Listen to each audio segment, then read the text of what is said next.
हम सभी ने कभी ना कभी नाग नागिन से जुड़ी कहानियाँ जरूर सुनी होगी। इच्छाधारी नाग नागिनों की कहानियाँ इतिहास के पन्नों में और बुजुर्गों से तो सुनी ही होगी। नयनतारा के सर्प जीवन के 99 वर्ष पूरे हो चुके थे। उसे इंतजार था तो उस दिन का जब उसके सर्प काल के 100 वर्ष पूरे हो और वो एक इच्छाधारी नागिन बन जाए। इसी की आस में वो अकेले बैठे हुए खुद से बोलती है। बस 2 दिन की अवधि बाकी है और मेरे 100 वर्ष पूर्ण हो जाएंगे और उसके बाद मैं एक इच्छाधारी शक्तिशाली नागिन बन जाऊंगी। अब बस मुझे उस मार्गशीर्ष पूर्णिमा का इंतजार है। वक्त बीतता है और 2 दिन बाद मार्गशीर्ष पूर्णिमा की रात आती है और नयनतारा नागलोक में बने भोलेनाथ के मंदिर में जाकर जप करते हुए बोलती है, ओम नमः शिवाय, ओम नमः शिवाय, ओम नमः शिवाय।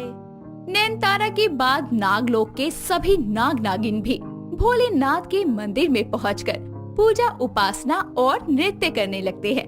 तभी चांद की रोशनी नयनतारा के सर्प रूप पर पड़ने के साथ वो इच्छाधारी नागिन में तब्दील हो जाती है और ये देखकर वो खुश होते हुए बोलती है, आज से मैं भी एक इच्छाधारी नागिन हूँ। अब मैं भी इन सब की तरह अपना रूप बदल सकती हूँ। आज मेरी तपस्या सफल हुई। आज मैं दिल से बहुत प्रसन्न हूँ। नयनतारा नागिन ये बोल ही रही होती है कि तभी नागलोक की नागिन रूही उससे बोलती है, नयनतारा, इससे पहले कि नागमणि की रोशनी विलुप्त हो जाए, भोलेनाथ से जो वरदान मांगना है मांग लो। जब भी किसी सांप को 100 वर्ष पूरे हो जाते हैं तो वो इच्छाधारी नाग या नागिन में तब्दील हो जाता है।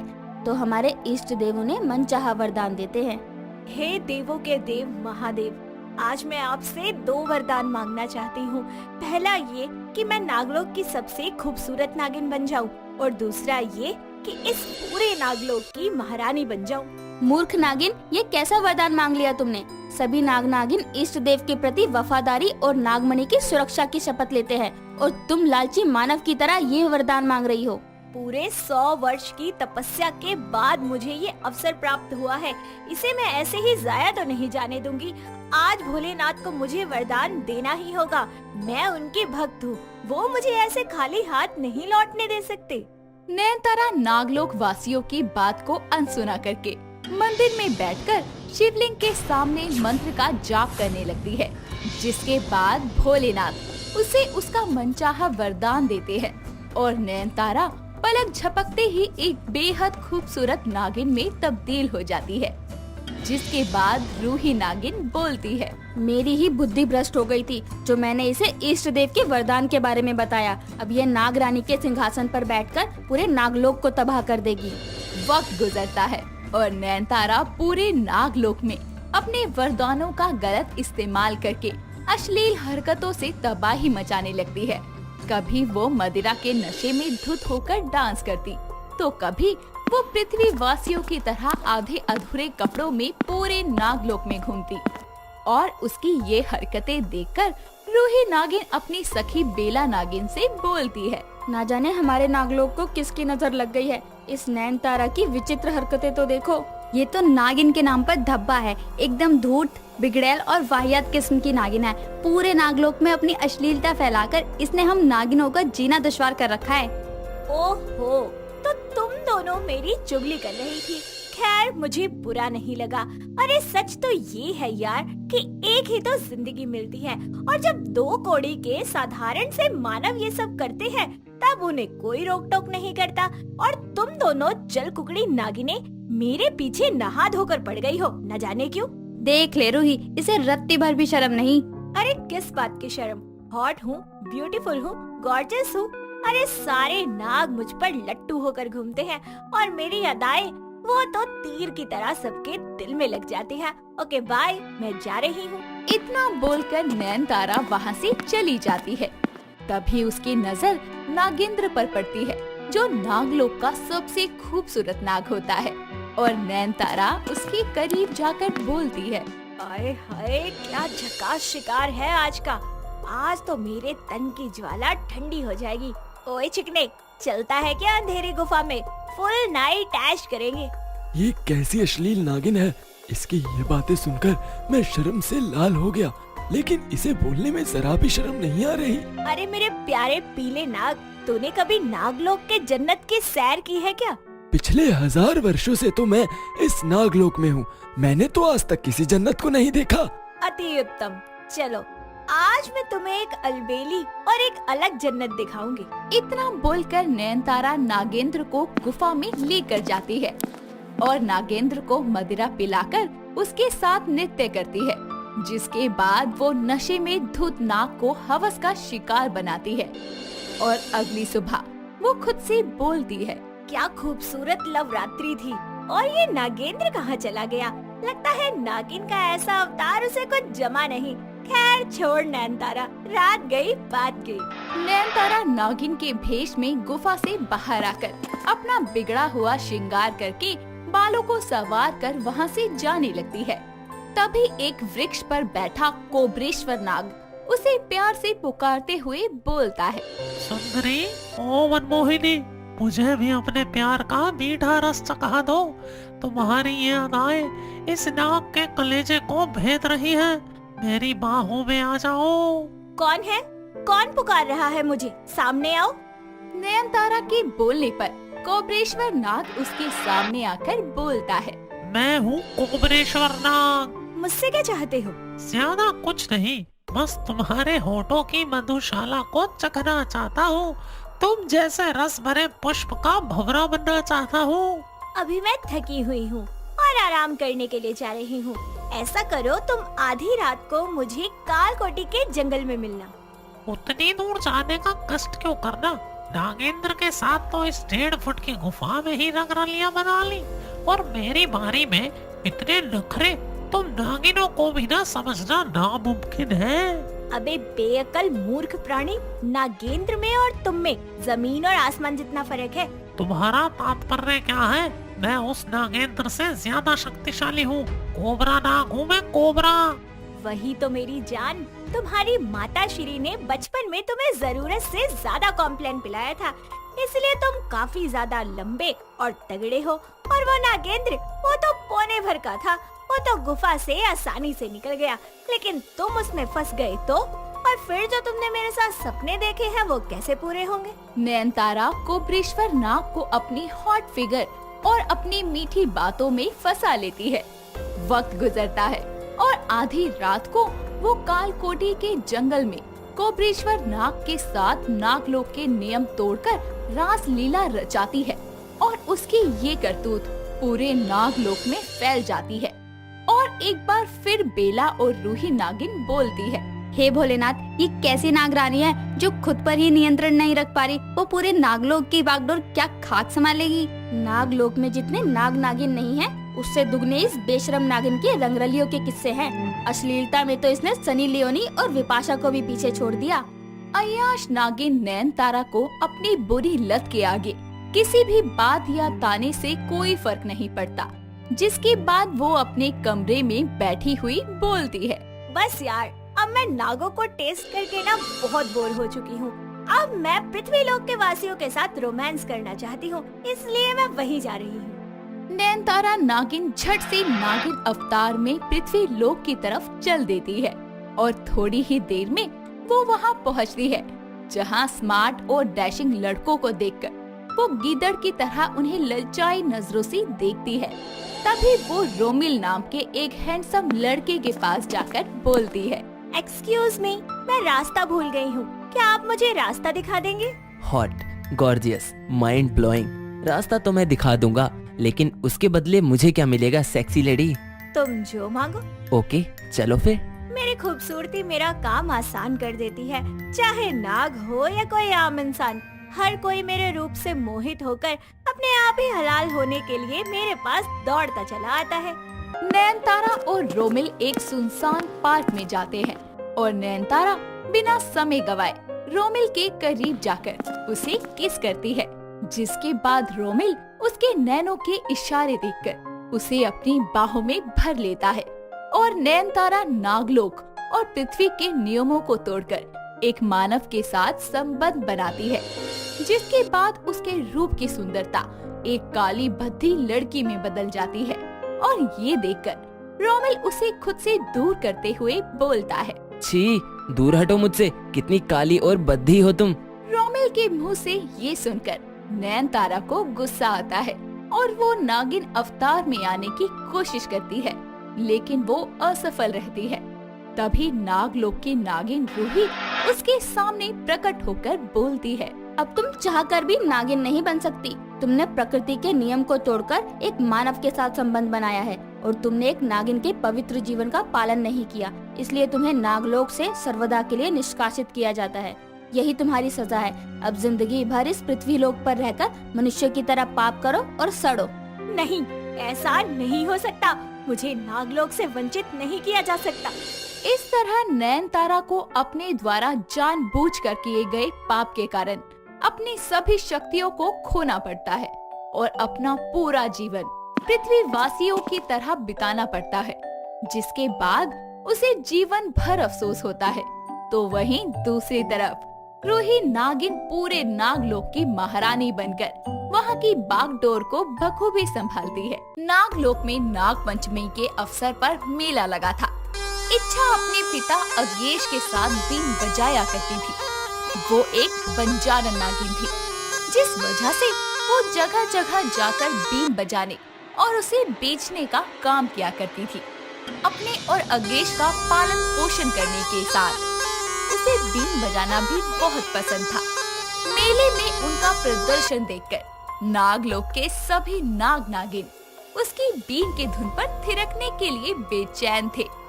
तभी वहाँ राजकुमार नमन आता है और उसकी धुन को सुनकर मंत्र मुग्ध होकर सभी से इच्छा की तारीफ करते हुए बोलता है। क्या अद्भुत कला है। मैंने आज से पहले कभी किसी नागिन को बीन बजाते हुए नहीं देखा। नागिन इच्छा, आपने बीन बजाना किससे सीखा? बताइए हमें भी। राजकुमार नमन, ये विद्या मैंने अपने पिता से सीखी है। मेरे पिता ने अपने दादा से सीखी थी, दादा ने अपने परदादा से सीखी थी। मेरे पिता के बाद हमारे घर में कोई नाग नहीं जन्मा, इसलिए मैंने नागिन होते हुए भी बीन बजाना सीखा। ये विद्या आपके पूर्वजों की वजह से आई है। हमें बहुत अच्छा लगा इच्छा, आपकी बीन बजाने की कला को देखकर। आप मांगिए, क्या चाहती हैं आप? धन, दौलत, पैसा और भी बहुत कुछ। राजकुमार नमन, हम बंजारे नाग नागिनों का क्या, सारी जिंदगी ऐसे ही दुनिया की सैर करते हुए अपने हुनर के दम पर 2 वक्त का जहर और दूध नसीब हो जाता है। इसके आगे हमें धन, दौलत, पैसा, इन चीजों का कोई मोह नहीं है। क्या आप हमें अपनी इस विद्या को सिखाएंगी? जी, ये तो हमारा सौभाग्य है राजकुमार नमन। नमन इतना कहकर अपने सैनिकों के साथ वापस नागमहल पहुंचता है। वहां पर उसकी मां नागरानी गुलाबो और पिता नागराज हंस एक साथ बैठकर हंस बोल रहे थे। नमन उनके पास जाता है और बीन बजाने वाली बंजारन नागिन के बारे में बताता है। नमन इच्छा की तारीफ करते हुए बोलता है। माँ, आपको पता है आज मैं किससे मिलकर आ रहा हूँ? अरे बेटा, मुझे कैसे पता होगा? बता, किससे मिलकर आ रहा है? तुझे तेरी जोड़ीदार मिल गई है क्या? अरे माँ, आप भी ना हर बार मुझे 1 से 2 करने की बातें सोचती रहती हो। लगता है गुलाबो रानी अब बूढ़ी हो चली है। नमन की शादी के बाद आने वाली नागिन बहू को इनका दर्जा जो मिलेगा। आप भी पिताश्री माँ के साथ शुरू हो जाइए। अच्छा बेटा, बताओ किसके बारे में बताना चाहते हो? आज के अवसर पर मैं मेले में घूमने गया था। मैंने एक बीन बजाने वाली नागिन देखी, जो कि इतना अच्छा बीन बजाती है कि आप अपने होश खोकर उसकी बीन की धुन पर नाचने के लिए मजबूर हो जाएंगे। एक बीन बजाने वाली नागिन? तब तो उससे मिलना ही पड़ेगा। सुनिए, आप आदेश देकर उस नागिन को बुलवा लीजिए। माँ, वो एक बंजारन नागिन है, इसीलिए मैं उससे जल्द से जल्द बीन बजाना सीखना चाहता हूँ। अच्छा, अगर ऐसी बात है तो हम उसे इस नाग महल में रख लेते हैं। अरे माँ, मैंने अभी तो कहा वो एक बंजारन नागिन है, इसीलिए उसके पास यहाँ रहने के लिए सिर्फ कुछ ही दिन होंगे शायद। आप उसे आज ही बुलवा लीजिए। ठीक है बेटा। इतना बोलकर हंस ताली बजाकर एक सैनिक नाग को बुलाता है और उसे आदेश देते हुए बोलता है। हम नाग दरबार में सभी को इकट्ठा होने का आदेश देते हैं।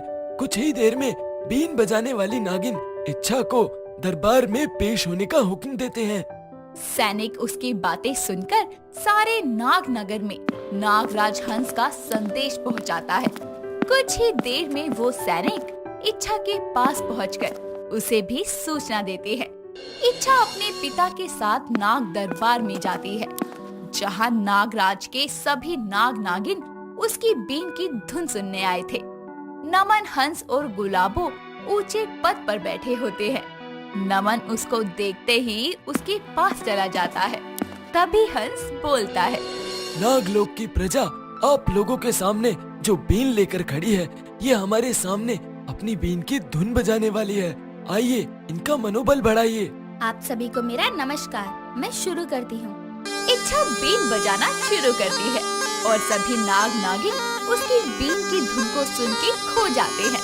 वो लगातार बीन बजाती ही रहती है और लोग उसकी धुन को बहुत मजे से सुन रहे होते हैं। थोड़ी ही देर बाद वो बीन बजाना रोक देती है, क्योंकि ज्यादा देर बीन बजाने की वजह से उसका मुंह दर्द होने लगा था। इच्छा थोड़ा बैठ जाती है और तभी गुलाबो बोलती है, क्या हुआ इच्छा, आप नीचे क्यों बैठ गई?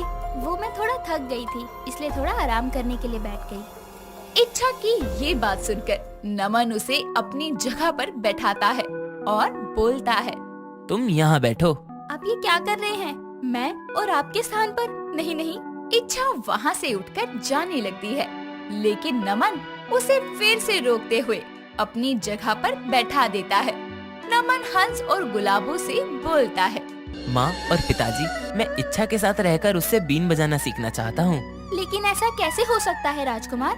मैं और मेरे पिताजी कल ही यहाँ से रवाना हो जाएंगे। मैं भी तुम्हारे साथ चलूंगा इच्छा, लेकिन मुझे बीन बजाना सीखना है। बेटा, तू शस्त्र विद्या सीख। ये बीन बजाने की कला अच्छी है, लेकिन तू अपने पिता के बाद इस नागलोक का राजा है। अब तू ही इच्छा के साथ चला जाएगा तो आगे हमारी विरासत कैसे चलेगी? माँ, विरासत को चलाने के लिए आप और पिताजी हैं ना। मैं बीन बजाना सीखना चाहता हूँ, चाहे इसके लिए मुझे नागमहल ही क्यों न छोड़ना पड़े। बेटा, अगर तुम जाना ही चाहते हो तो जाओ, कोई तुम्हें नहीं रोकेगा। लेकिन 7 साल बाद तुम्हें वापस इस नागलोक में आना होगा। हाँ ठीक है पिताजी। नमन इच्छा के साथ रहने लगता है। नमन को शुरुआत में बहुत तकलीफ होती है, लेकिन धीरे धीरे वो इच्छा के साथ जिंदगी जीना सीख जाता है। इच्छा उसे बीन बजाने के साथ साथ उसे बीन बनाना भी सिखाती है। वो जंगल में घूम घूम कर बीन बनाने की चीजें इकट्ठा किया करते थे। एक सुबह इच्छा उठकर अपने पिता को जगाते हुए बोलती है, पिताजी पिताजी उठिए, आप सुबह हो गई है, आप उठिए। आप तो कभी इतनी देर तक नहीं सोते, जल्दी उठिए। इच्छा के कई बार जगाने पर भी उसके पिता नहीं उठते और आखिर में वो नमन को बुलाती है। उसकी आवाज सुनकर नमन उसकी ओर दौड़ता आता है और उसके पिता के नफ्स पर हाथ रखकर बोलता है, अब तुम्हारे पिता हमारे साथ नहीं रहे।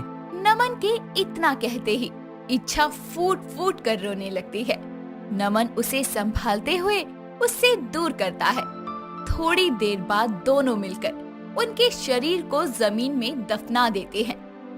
धीरे धीरे वक्त के साथ साथ इच्छा अपने पिता के जाने के गम को भुला देती है। समय बीतता है और दोनों साथ खुश रहते हैं। अब पूरे 7 साल पूरे होने वाले थे। नमन को अपना दिया हुआ वादा याद था। वो ये बात इच्छा को बताते हुए बोलता है, मुझे तुम्हारे साथ रहते रहते 7 साल बीत गए, पता ही नहीं चला। इस बीच बहुत मुश्किलों और बहुत सारे खुशी के पल हमने साथ बिताए। तुमने मुझे बीन बजाना सिखाया, लेकिन अब मैं तुमसे एक बात कहना चाहता हूँ। यही ना कि तुम मुझे छोड़कर वापस नागमहल जा रहे हो? नहीं इच्छा, मैं तुमसे प्यार करने लगा हूँ। मैं तुम्हारे साथ ही रहना चाहता हूँ। लेकिन ऐसा कैसे हो सकता है नमन? तुम एक राजकुमार हो और मैं सिर्फ एक बंजारन नागिन जिसे बीन बजाने के सिवा कुछ नहीं आता। लेकिन मैं माँ और पिताजी से अपनी शादी के बारे में बात करूँगा। क्या वो मानेंगे? जरूर मानेंगे। तुम मेरे साथ नागमहल चलो। ठीक है। वो दोनों बीन बजाते हुए नागमहल जाते हैं। वहाँ गुलाबो और हंस उन दोनों को अपने गले लगाते हैं। कुछ देर बाद नमन इच्छा से शादी करने के बारे में हंस और गुलाबो को बताता है और वो दोनों उनकी शादी के लिए मान जाते हैं।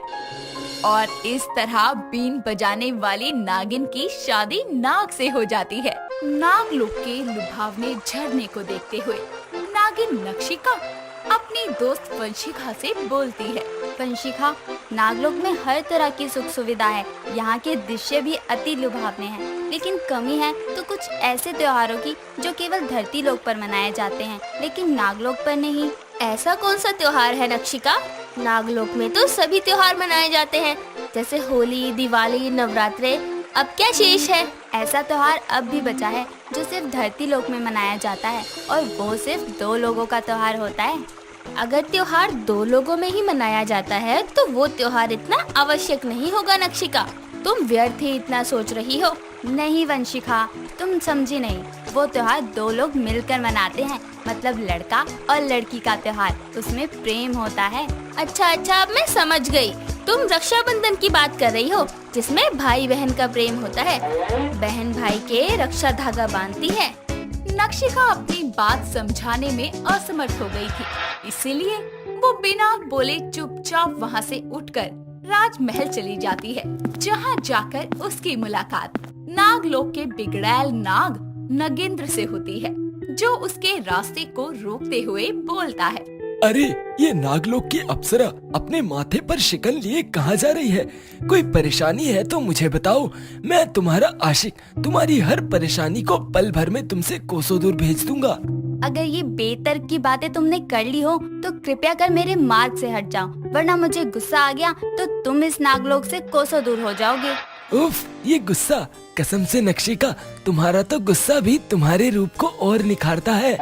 नक्षिका नगेंद्र की बेतुकी बातों पर समय व्यर्थ न करते हुए आगे बढ़ती है और अपने कक्ष में जाकर एकांत में सोचते हुए बोलती है। मैं कैसे पता लगाऊं उस त्योहार के बारे में? क्या यहाँ से छुपकर एक बार धरती लोक की सैर करके आऊं? वैसे भी उस त्योहार के आने का समय हो गया है।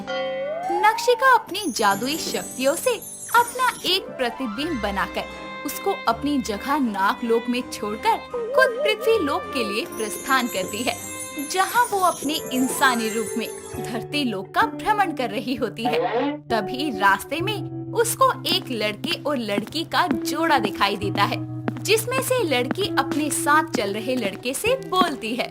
यार मोहन, वैलेंटाइन वीक आ रहा है, अब तो गर्लफ्रेंड बना ले। तुझे पता तो है अनिका, मुझे जैसी लड़की चाहिए वैसी अब तक मुझे मिली ही नहीं, जिसकी आंखों में अलग सा नशा हो, जिसकी सूरत किसी अप्सरा से कम ना हो, और जो बस जैसी तेरी ख्वाहिशें है ना, तुझे ऐसी लड़की इस जन्म में तो नहीं मिलेगी। भूल जा, इस वैलेंटाइन भी तू अकेला ही रहेगा। चल, मैं चलती हूँ, बाय। इन दोनों की बातें सुनकर नक्षिका बोलती है।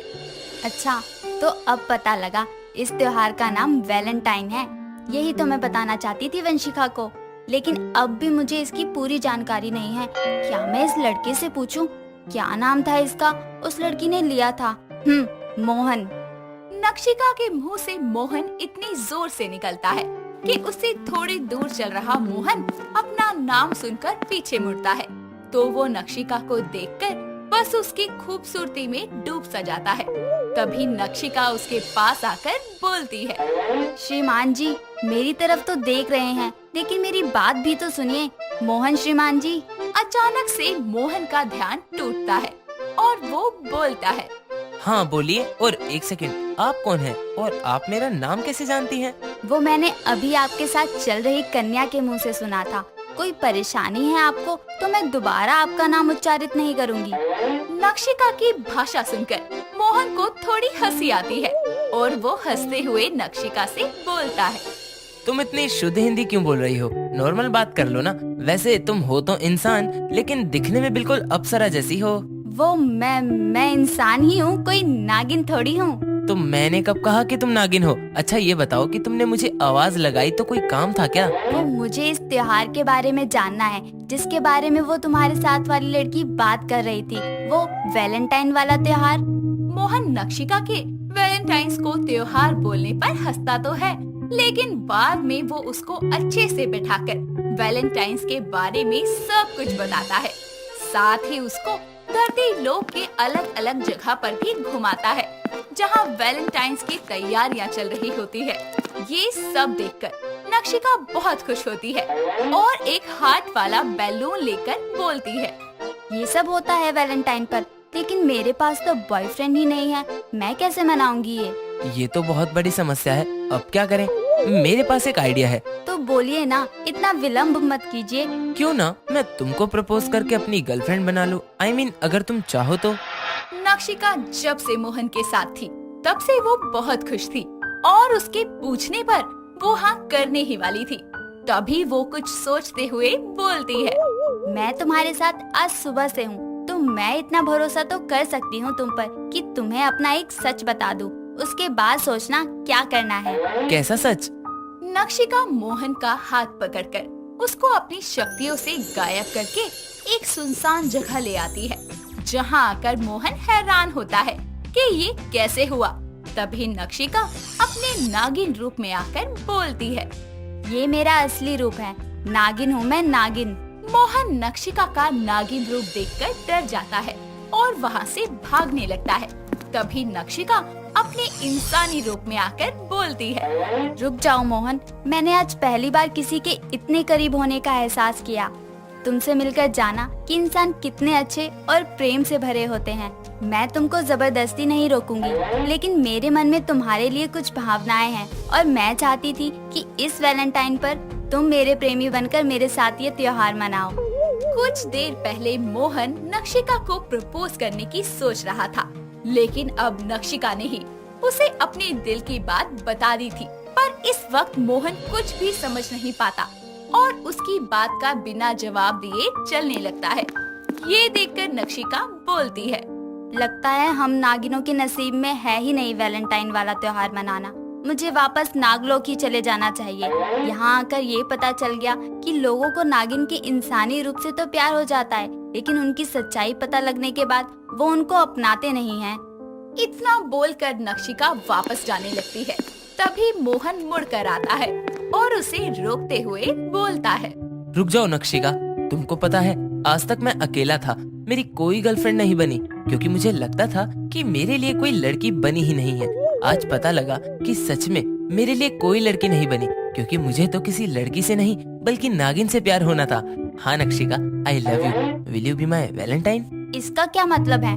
मुझे ये वाली भाषा समझ नहीं आती। इसका मतलब ये है कि मैं तुमसे प्यार करता हूँ। क्या तुम मेरी वैलेंटाइन बनना स्वीकार करोगी? ये सुनकर नक्षिका की खुशी का ठिकाना नहीं रहता और वो भागते हुए मोहन के गले लग जाती है और उसे बोलती है, मोहन, मतलब अब मुझे चॉकलेट डे पर चॉकलेट मिलेगी, टेडी डे पर टेडी मिलेगा और रोज डे पर रोज? हाँ वो तो मिलेगा, लेकिन मुझे भी हग डे पर हग चाहिए होगी और किस डे पर किस। ये सुनकर नक्षिका शर्मा जाती है और मोहन से विदा लेकर नागलोक वापस आती है, जहाँ वो अपने प्रतिबिंब को वापस समाहित करके अपनी सखी वंशिका को वैलेंटाइन त्योहार के बारे में बताती है। ये सब सुनकर नागलोक के सभी नाग नागिन इस त्योहार को मनाने के लिए उत्साहित हो जाते हैं। कुछ समय बाद वैलेंटाइन वीक स्टार्ट होता है, जिसको मनाने नक्षिका धरती लोक पर जाती है और वहाँ मोहन उसको रोज डे पर फूलों से भरा एक गुलदस्ता देता है, जिसको देखकर नक्षिका खुशी से झूमते हुए बोलती है, मैं बहुत खुश हूँ मोहन, तुम्हारी वजह से मेरा वैलेंटाइन का त्योहार इतना अच्छे से मन रहा है। मैं तुमसे सच में बहुत प्रेम करती हूँ। तुम्हारी भाषा में कहूँ तो आई love you so much. Mohan भी नक्षिका को खुश देखकर बहुत खुश था। नक्षिका मोहन को लेकर नागलोक आती है, जहाँ वो मोहन को गुलाब के फूलों की माला पहनाती है और बाकी नाग नागिन भी उसका एक राजा की तरह सत्कार करते हैं।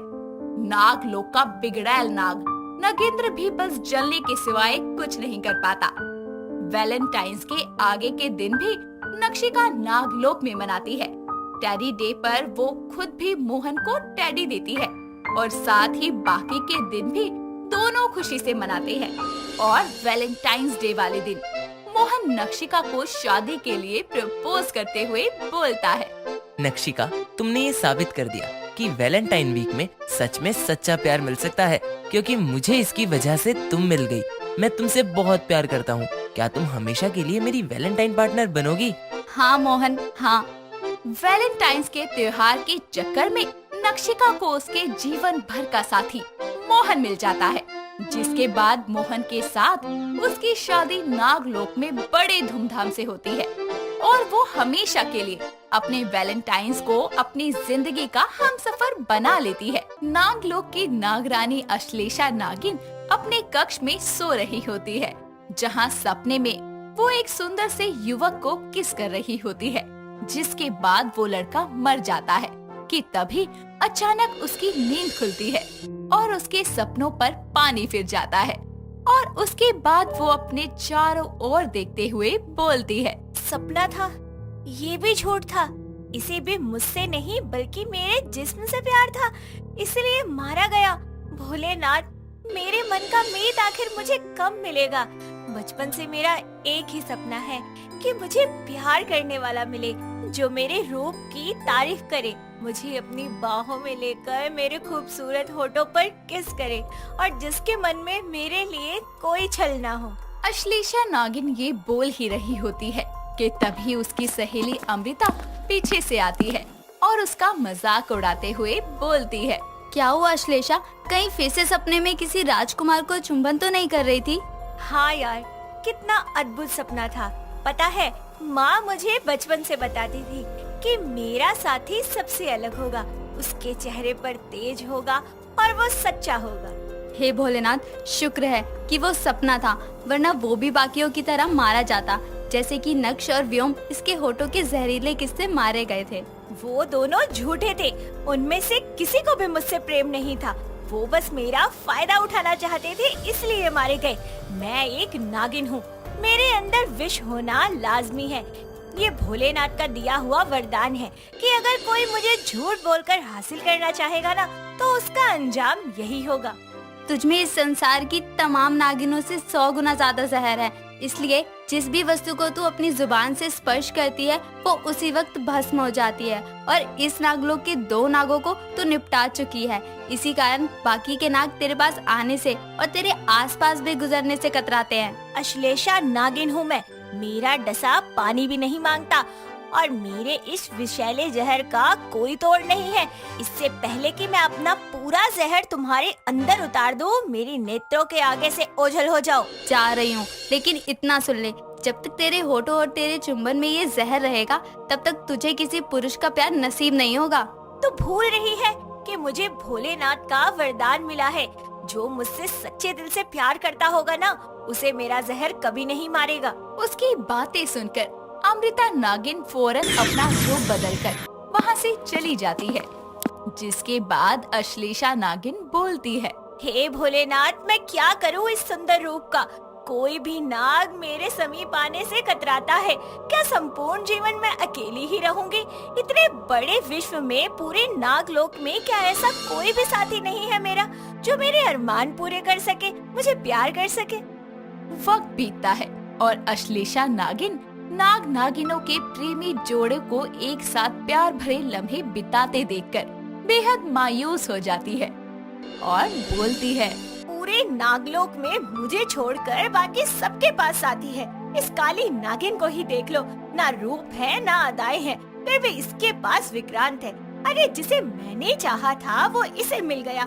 मेरी जिंदगी में तो मानो भोलेनाथ ने सच्चा प्यार लिखा ही नहीं है। अश्लेषा नागिन ये बोल ही रही होती है कि तभी उसके पास मिहिर नाम का नाग आकर बोलता है, अश्लेषा, मैं तुमसे कुछ कहना चाहता हूँ। हाँ मिहिर, बोलो। मैं तुमसे प्यार करता हूँ।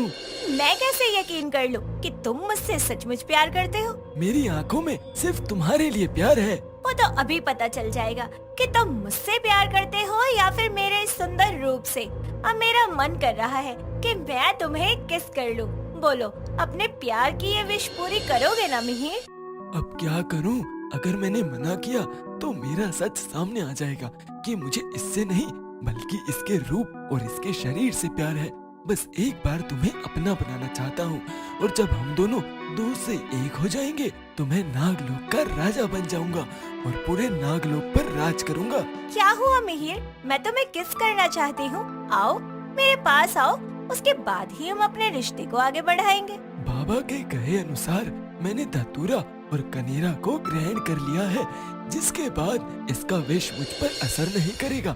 और वैसे भी मेरी हमेशा से यही इच्छा थी कि मैं इसके होठों की मधुशाला में डूब जाऊं। मिहिर जैसे ही अश्लेषा नागिन को किस करता है वो मर जाता है और अश्लेषा बोलती है। मुझे पहले से ही आभास हो गया था कि इसके मन में भी चोर है, इसलिए ये भी मारा गया। इस नागलोक में ऐसा कोई नहीं है क्या भोलेनाथ, जिसे आपने सिर्फ मेरे लिए बनाया हो।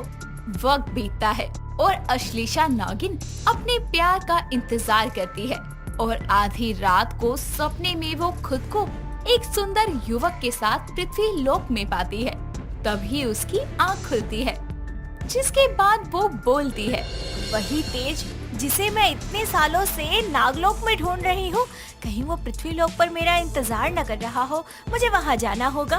अश्लेषा नागिन अपने इच्छाधारी नागिन अवतार में पृथ्वी लोक जाती है और इंसानी रूप में आकर चारों ओर देखने लगती है और उसके सुंदर चांद जैसे चेहरे को देखकर उसके पास युवी नाम का एक लड़का हाथों में गुलाब का फूल लिए आता है और उसे बोलता है, hey beautiful girl, will you marry me?